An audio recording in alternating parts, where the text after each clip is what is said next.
Outubro Rosa, e toda quarta-feira nós recebemos aqui mulheres incríveis, com histórias maravilhosas, com trabalhos maravilhosos também. E hoje eu recebo aqui ao vivo, já estou com visita aqui no nosso estúdio, maravilhosa, a doutora Stephanie Stopato, que é ginecologista. Tudo certo. Muito bom. E que hoje seja uma...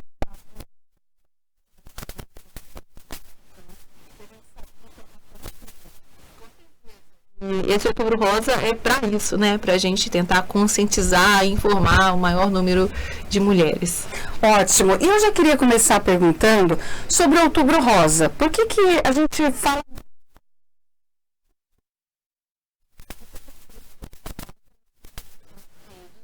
Numa corrida em Nova York, onde uma fundação de prevenção de câncer de mama deu para as mulheres lacinhos de fita cor-de-rosa, né? Para colocar, simbolizando que tinham sido conscientizadas sobre o câncer de mama. E isso espalhou. E utiliza-se esse mês para lembrar com mais força, né, essa conscientização sobre a prevenção do câncer de mama.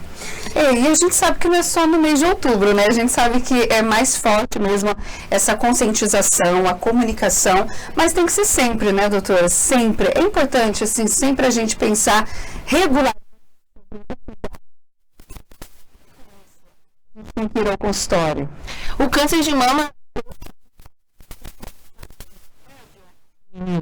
E a gente não tem um rastreio primário, então a gente só descobre quando ele já é um câncer. Então o Ministério da Saúde ele iniciar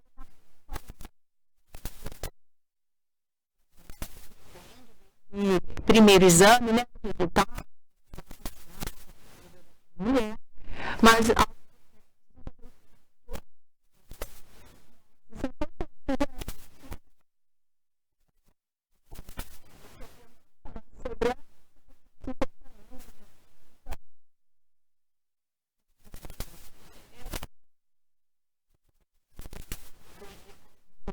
tentar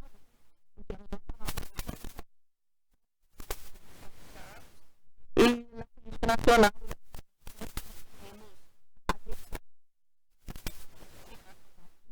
e todas as mulheres sejam acolhidas aí para fazer essa promoção de saúde, porque o câncer de mama, quando o diagnóstico é precoce,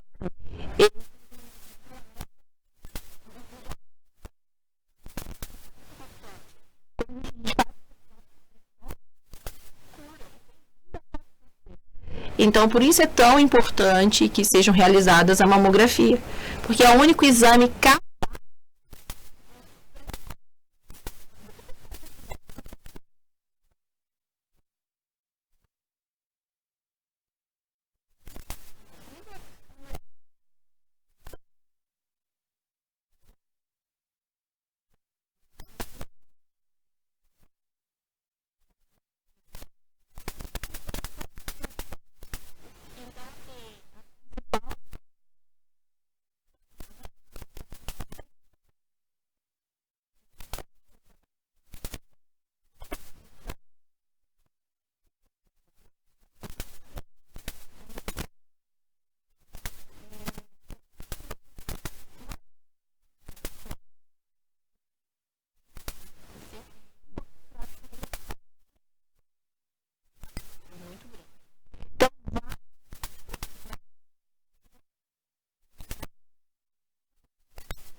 sobre o mamógrafo, porque realmente se você ficar tensa, presa, a musculatura vai ficar presa e vai ser um pouco mais dolorido.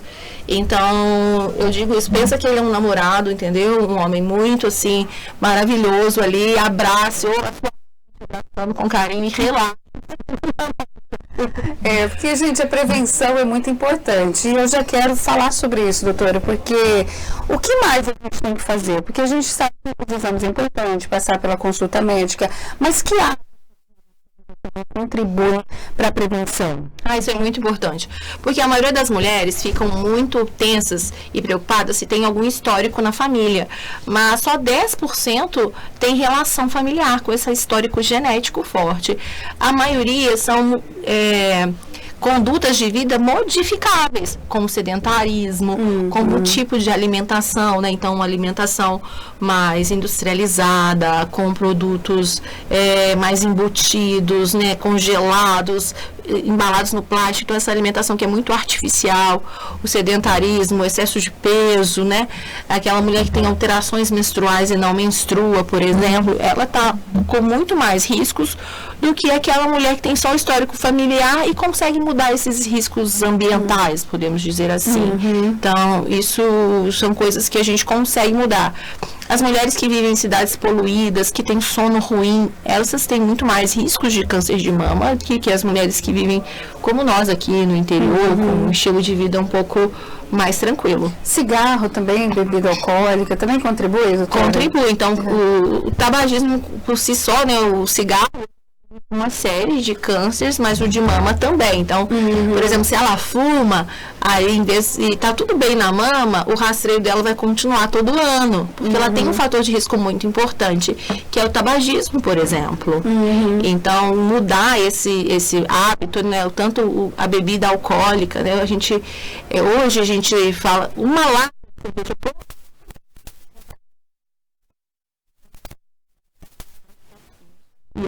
os riscos de câncer de uma forma geral, como uma pessoa que bebe muito e que você chama de alcoólatra, né? Doutora, e tratamento? Porque a gente vê que quando uma mulher recebe um diagnóstico, já pensa logo numa sentença de morte. E aí a senhora acabou de falar que não, que, né, precocemente é possível sim se curar, se tratar. Mas por que é diferente?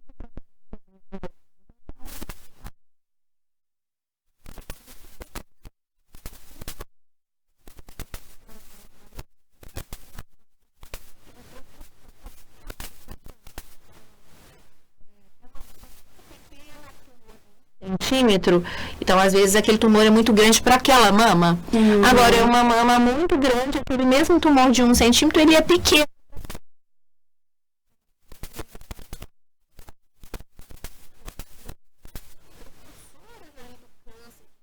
Antes de tirar o câncer, a gente vai tirar só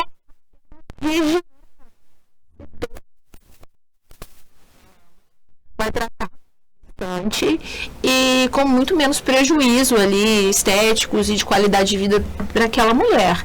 Então, por isso que é importante bater no martelo de fazer a mamografia, para fazer o diagnóstico cada vez mais precoce, com a lesão menor, e isso, o tratamento também ser menos invasivo, né? Um tratamento menos agressivo, vamos dizer assim. É porque depende, né? Porque às vezes você acha, nossa, porque agora acabou.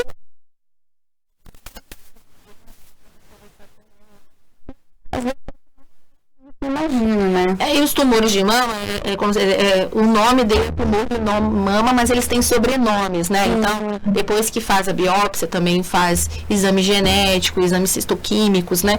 Para ver o que ele é sensível, o que ele não é sensível, e ali vai direcionar a necessidade de fazer a quimioterapia, qual tipo de quimioterapia, se depois que vai tirar a lesão, vai manter aquela quimioterapia por muitos anos, né? Que geralmente são 5 anos depois do tratamento.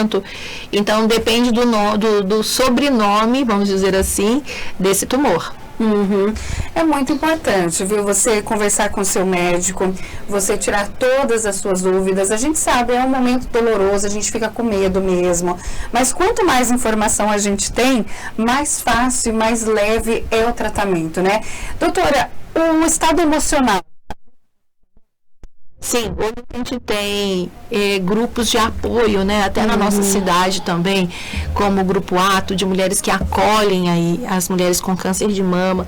Então, se aproximar de mulheres que estão passaram e estão passando pela mesma coisa que você. Esse acolhimento da família, esse apoio, né? Se sentir amada ali. Claro influencia como o seu sistema imune vai passar, e as medicações também te dão muitos efeitos colaterais, e o suporte que você tem influencia muito de como você vai sentir isso, né, esse estado emocional. Então a psicoterapia, a psicóloga faz um papel de suporte importante. Hoje no SUS, em Guaratinguetá, a gente manda tanto para a própria cidade quanto para o Instituto Hebe Camargo de Caraguá, né? Uhum. E aí já tem esse acolhimento multidisciplinar durante o tratamento, né? Elas são cercadas de cuidado o tempo todo. É bem interessante como o SUS consegue fazer isso de uma maneira bem completa. Isso é importante, porque se a gente se deixar bater, uma mulher que já se entrega, eu acho que fica muito difícil, fica mais difícil ainda, né? Então, você tratar também o seu lado emocional faz parte do tratamento. Claro que quando a gente tem um diagnóstico tão pesado e tão... que afeta tanto o feminino, né, quanto o câncer de mama, né, que vai atingir as mamas, a primeira parte é você se sentir mal mesmo. Você vai passar pelas 5 fases do luto de uma má notícia. Então, no primeiro momento, é normal que você se sinta, porque eu, né, então, negar, se revoltar, até você...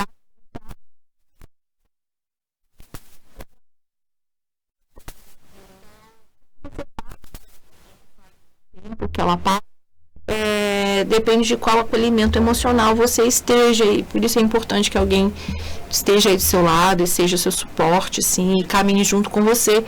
E outras mulheres que já passaram por isso são maravilhosas, né? Elas são alavancas, assim, e amizades eternas, que você vê que vai passar, é uma fase difícil, mas que ela passa.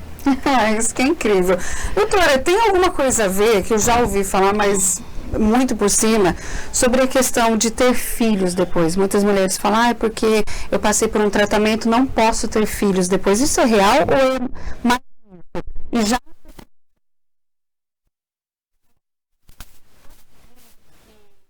do tipo do tumor, né, do sobrenome ali do tumor, se ele é hormônio dependente, depois do tratamento elas só vão poder engravidar se elas forem liberadas ali pelos médicos, porque durante a gestação é liberado os hormônios femininos de uma forma muito maior, e isso pode trazer riscos se ela não fez uma mastectomia completa, né, por exemplo, não tirou as 2 mamas. E se é uma mulher jovem, porque hoje a gente tem visto, né, cada vez mulheres mais jovens com câncer de mama, principalmente pela essa conscientização. Então a gente tem mulheres de 28, 25, 30 fazendo diagnóstico de câncer de mama muito precoce. O que é aconselhado é captura de óvulos ou até de tecido ovariano para ela engravidar depois, né? Então, se ela não tem filhos e deseja filhos, é feito esse planejamento aí de fertilidade antes do tratamento para poder preservar mesmo a capacidade de engravidar daquela mulher. E pouco se fala nisso. Então, é possível engravidar, é possível até amamentar da mama restante, né? E da mama contralateral, da mama do outro lado, aquela gestação. Então... Olha, interessante, porque já houve até amigas, mas já teve uma amiga minha que passou por isso, e um dos medos dela e o segundo, será que eu não vou...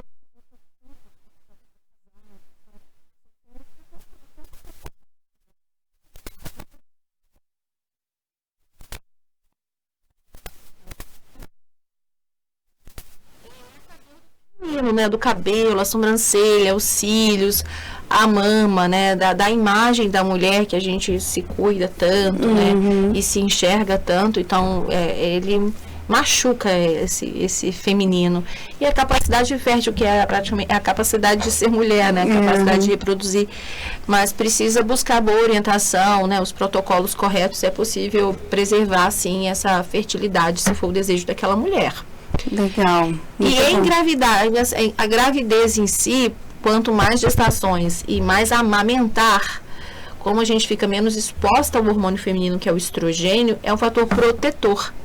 Então, amamentar é um ato de amor para aquele bebê e também um fator de proteção para aquela mulher contra o câncer de mama. Olha, que interessante isso. Não sabia disso. Sim. Muito incrível, né? A gente vê que como Deus é maravilhoso na nossa vida, né? Nessa perfeição também do nosso feminino. E quais outros mitos? Porque a gente ouve tanto.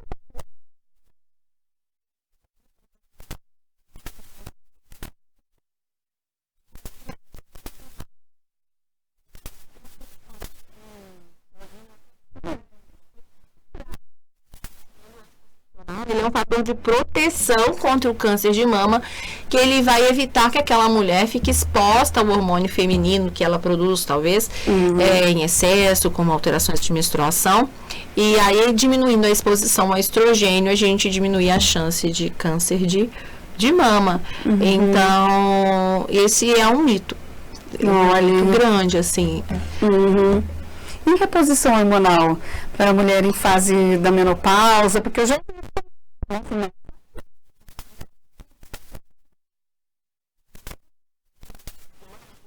Então, tomar reposição hormonal e ter câncer de mama, ele não existe.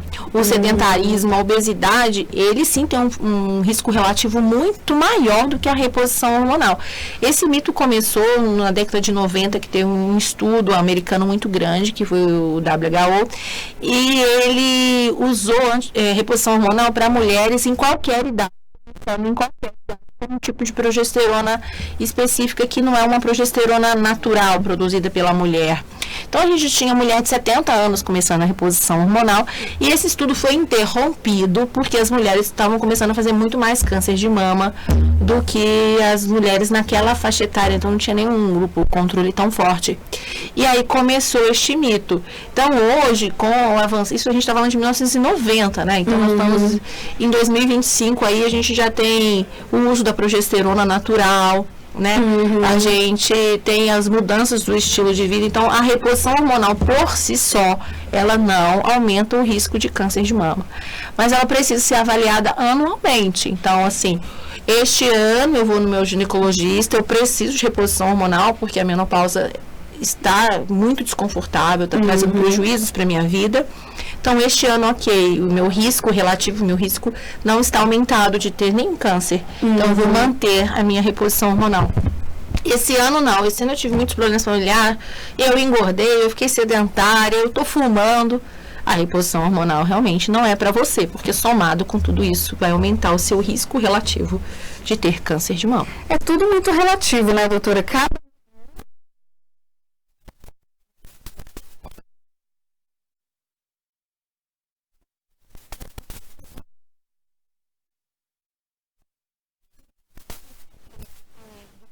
A reposição hormonal, ele é tão forte que ele deixou com que as mulheres sofressem pelos sintomas da menopausa, né, por essa transformação, todas as modificações que ela sofre, de maneira calada, achando que é normal passar por isso com sofrimento, né?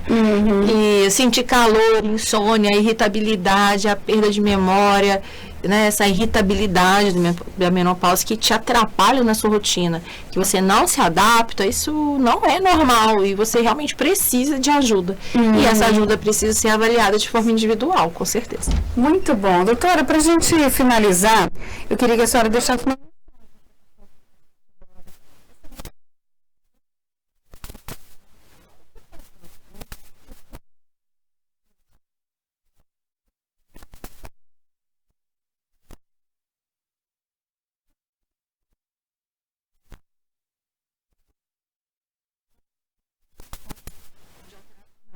A maioria das vezes são os parceiros. A mulher na correria, ela nem se toca, nem se encosta. Então, ali no ato ali, da relação, que o companheiro coloca a mão na mão e sente, tá duro, tem alguma alteração. Então, se você se olha no espelho, se olha pelada, né? Se observa. A pele da mama tem que estar sempre do mesmo jeito. Se você observou modificações como vermelhidão, parecer uma casquinha de laranja. Se você palpa e sente ela endurecida, rígida, presa, ínguas debaixo do braço ou próxima aqui aos ombros. Isso, se o bico do peito era sempre para fora e agora não está mais para fora, está para dentro. Isso são alterações que podem sugerir que você precisa de um diagnóstico mais precoce. Procure o médico. Eu gosto de dizer que nem é autocuidado, é autorresponsabilidade. Porque nós mulheres, nós somos responsáveis pelos filhos, pela família, pela alimentação. E a única pessoa capaz de ser responsável pela gente mesmo é nós. Se a gente não marcar o nosso médico, a gente ir, ninguém vai fazer isso pela gente. Então, nesse Outubro Rosa, a minha mensagem é que você seja responsável por você, porque você merece. Exatamente, gente, isso é importante, viu? Autorresponsabilidade, ó. A Sueli Oliveira está aqui conversando com a gente, ela falou, parabéns, doutora. Cristina participando aqui com a gente também. É bacana, gente. Ó, muito bom dia, muito gostei da... Aqui já colocou aqui também, que gostou da entrevista. É isso mesmo, gente. A gente tem que falar sempre sobre isso, sempre, né? Porque, como a doutora falou, é responsabilidade, não é só autocuidado, é autorresponsabilidade também. Assim como você cuida dos filhos, cuida do marido, cuide de você também. Tem esse momento para você se olhar, olhar o seu corpo, olhar também para o seu emocional, que isso impacta também. Então, é importante a gente sempre lembrar de nós, porque realmente, se a gente não se cuidar, não se amar, quem é que vai?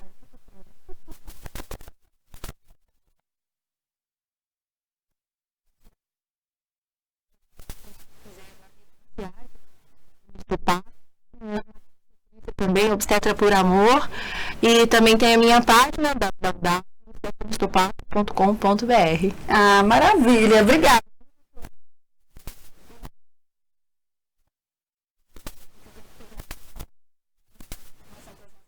Seja sempre muito bem-vinda. Obrigada. Muito bom.